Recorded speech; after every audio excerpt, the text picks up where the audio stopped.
नमस्कार सभी साथियों को। आप सभी का बैंकर्स नॉलेज सेंटर में स्वागत है। आज हम बात करने जा रहे हैं क्लास नंबर 5 की। अभी तक क्लास 4 हो गई हैं। अभी तक जितने भी टॉपिक्स थे सब उसमें कवर कर दिए गए हैं। अगर तक अभी तक वो अगर वीडियो नहीं देखी हो तो जाकर ज़रूर देखिएगा।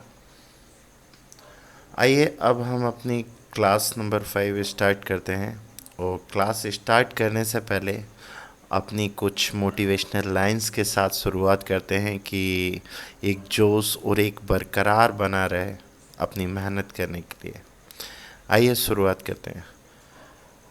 मुश्किल नहीं है कुछ दुनिया में, तू ज़रा हिम्मत तो कर। मुश्किल नहीं है कुछ दुनिया में, तू ज़रा हिम्मत तो कर। ख्वाब बदलेंगे हकीकत में, तू ज़रा कोशिश तो कर। तो दोस्तों, कोशिश कभी हारनी नहीं है और मेहनत कभी आपको झुकने नहीं देगी। इसलिए मेहनत कीजिए, आपके ख्वाब हकीकत में ज़रूर बदलेंगे। आइए अब हम अपनी क्लास स्टार्ट करते हैं। Class number 5। आइए अब हम अपनी क्लास के बारे में डिस्कस करते हैं। क्लास नंबर 5 में टॉपिक नंबर 18 लॉकर्स।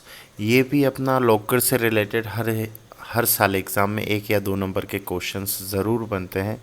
और क्वेश्चंस या उसका पैटर्न समझ लीजिए। लॉकर्स में से क्वेश्चन कैसे बनते हैं कि आपका पूछ लेगा कि लॉकर सुविधा स्मॉल साइज़ में रूरल या सेमी अर्बन में क्या उसका चार्जेस है।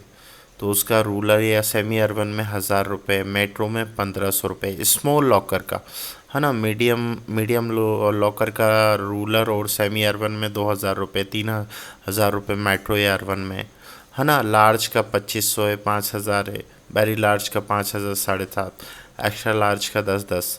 ये ऐसे टाइप क्वेश्चंस बनते हैं। मैंने एग्जांपल इसलिए तुम्हें आपको बतलाया क्योंकि होता क्या है कि कॉन्सेप्ट तो अलग चीज़ होती है, लेकिन साथ में रिवीजन भी चलता रहे तो ये रहेगा। अगर इस क्लास से भी आपको 1-2 नंबर का बेनिफिट होता है तो मैं चाहता हूँ कि उस चीज़ का आपको बेनिफिट हो। तो थोड़ा ही सही, बट थोड़ा थोड़ा डिस्क्राइब इसलिए कर रहा हूँ कि मैं टॉपिक्स पर अभी फोकस कर रहा हूँ। उसके बाद क्लासेस स्टार्ट करूँगा तो इसको डीपली तरीके से समझाऊँगा और क्या क्वेश्चंस कैसे क्या बनेंगे ये। अभी तो क्वेश्चंस अगर लोकर्स में से पूछता है तो स्मॉल मीडियम में क्या चार्जेस हैं और बस यही। और अगर लॉकर का वन टाइम रजिस्ट्रेशन कितना लगता है, रूरल या सेमी अर्बन में अपना 200 रुपये लगता है, मेट्रो या अर्बन में 500 रुपये लगता है। और एक और मोस्ट क्वेश्चन से ज़्यादातर बनता है की लॉस होने पर क्या चार्ज है, तो उसका है 1,000 प्लस जीएसटी। आइए अब हम अपने नेक्स्ट टॉपिक पर बात करते हैं। Topic number 19 residence policy. ये भी मोस्ट है क्योंकि हर साल रेविडेंस से एक क्वेश्चन, पॉलिसी से एक ना एक क्वेश्चन आता ज़रूर है। वो क्वेश्चंस कैसे आते हैं कि 20 लाख तक जो रेविडेंस होता है उसमें कितने गार्ड्स या क्लर्क की ज़रूरत होती है, ये मोस्ट पूछा ही जाता है हर बार। तो उसमें 20 लाख तक का आपका 1 क्लर्क या 1 ऑफिसर कोई भी एक चलता है ना। और 20 लाख से 50 लाख के बीच में अगर किसी को भेजना हुआ तो 1 क्लर्क या 1 ऑफिसर रहेगा या एक आर्म गार्ड, इन दोनों में से कोई दो, है ना।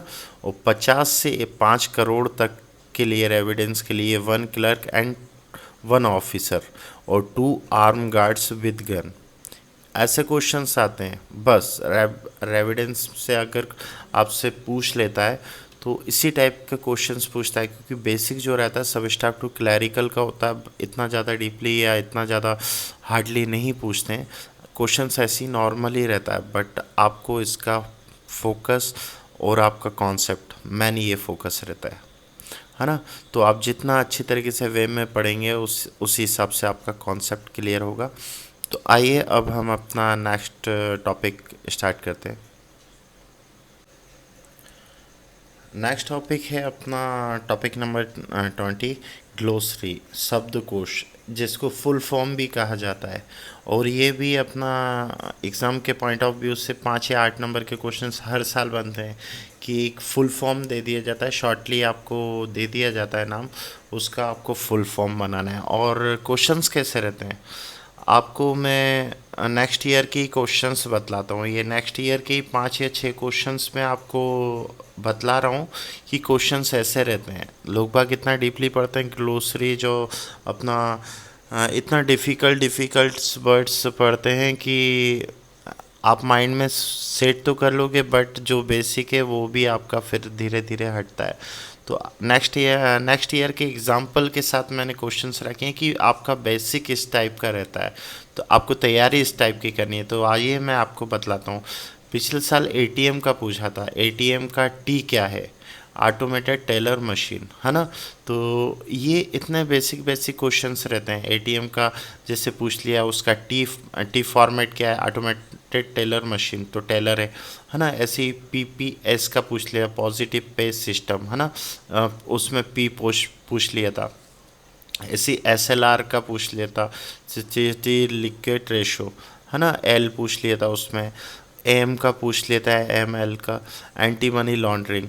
ये नेक्स्ट ईयर के ही हैं सब। एटीएम, पीपीएस, एसएलआर, एमएल, है ना। एनआई का पूछ लिया था। एनआई का क्या है? नेगोशिएबल इंस्ट्रूमेंट आई, है ना। और नेक्स्ट ईयर ऐसा भी पूछा था। आरबीआई का तो सबको पता ही होता है, आरबीआई ए। तो आरबीआई ए का ए पूछ लिया। अब ए तो नया है, बट आरबीआई ऑडिट था, तो उसका ए का ऑडिट, है ना।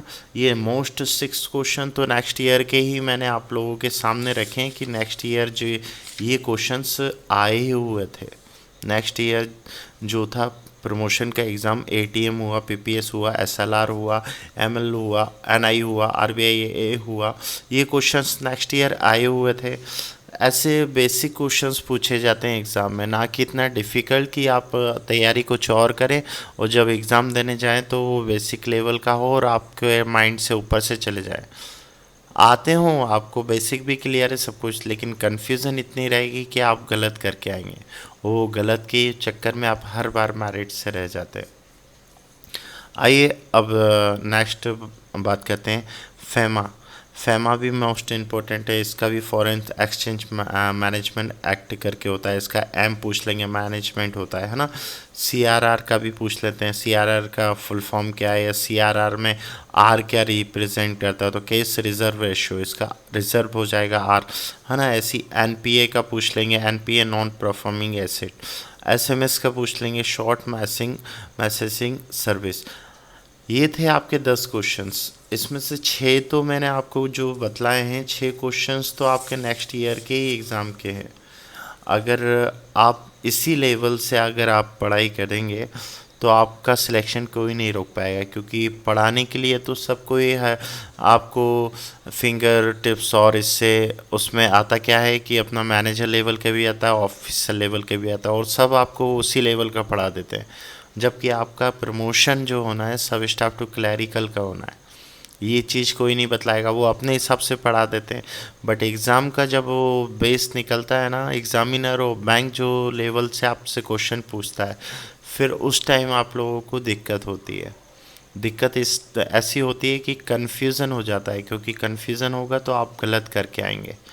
चलिए आइए अब हम नेक्स्ट अपने टॉपिक पर बात करते हैं। आइए अब हम नेक्स्ट टॉपिक पर बात करते हैं। Topic number 21, forms number. अगर आपको बैंक में हैं तो फॉर्म्स नंबर की नॉलेज भी होना ज़रूरी है। तो एग्ज़ामिनर और बैंक्स आपसे 1 या 2 या 3 नंबर के आपसे हर साल पूछता ही है। इस ईयर 1 या 2 क्वेश्चंस ही मुझे दिखे, लेकिन कभी कभी ये नंबर ऑफ ज़्यादा भी हो जाते हैं क्वेश्चंस, जैसे 4 या 5 नंबर के भी हो जाते हैं। जैसे नेफ्ट आरटीजीएस और डीडी फॉर्म नंबर पूछ लेगा, पीएनबी 01 होता है ना। फॉरवर्डिंग लेटर नंबर कितना होता है? तो पीएनबी 19 होता है। डाक डिस्पोजल रजिस्टर का नंबर कितना है? वो पीएनबी 28 है ना। केस रिजर्व रजिस्टर नंबर कितना है? पीएनबी 31 है।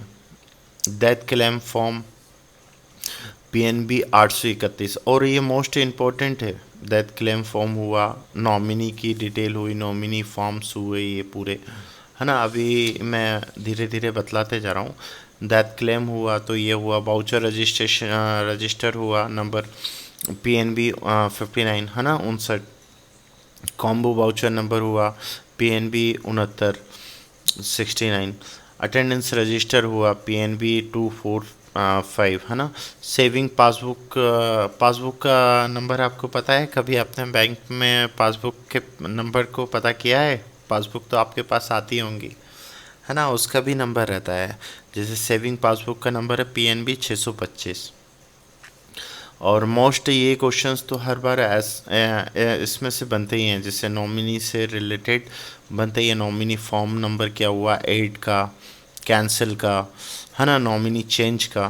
तो ये तो मोस्ट है, इसको एक बार रट लीजिए। एक अपना डेथ क्लेम का हुआ और एक नॉमिनी का हुआ, इसमें से हर साल आना ही है आपका। वो एड का पूछ सकता है, कैंसिल का पूछ सकता है, चेंज का पूछ सकता है। जैसे नॉमिनी को कोई बंदा है वो ऐड करना चाहता है, तो वो बैंक का किस फॉर्म नंबर है, तो वो तीन ऑप्शन रख देगा।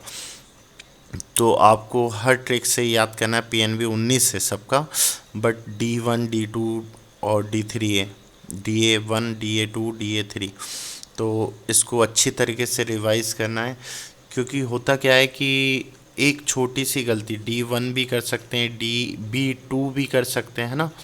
अगर आप इसको अच्छी तरीके से याद करेंगे और समझेंगे इन चीज़ों को, तो मुझे नहीं लगता कि आपको कभी कन्फ्यूज़न की ज़रूरत पड़ेगी, क्योंकि ये बेसिक है। अगर बेसिक को आप जितना ज़्यादा रिवाइज करेंगे ना, उतना आपके लिए अच्छा होगा। आपको अगर कोई फिर पूछता भी है कि यहाँ इसका आंसर क्या है, तो आप विदाउट हिचकिचाहट और विदाउट उसके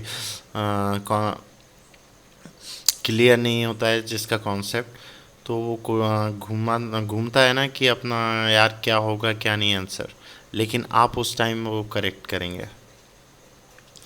आई होप कि ये वीडियो आपके लिए इन्फॉर्मेटिव होगी, आपको अच्छी लगी होगी। तो ये वीडियो और लोगों के साथ साझा करें, और जो भी आपके फ्रेंड्स और कलीग्स हैं जो ये तैयारी कर रहे हैं सब स्टाफ टू क्लैरिकल के, उनके साथ ये वीडियो शेयर करें। और मिलते हैं नेक्स्ट वीडियो में। Thank you all of you.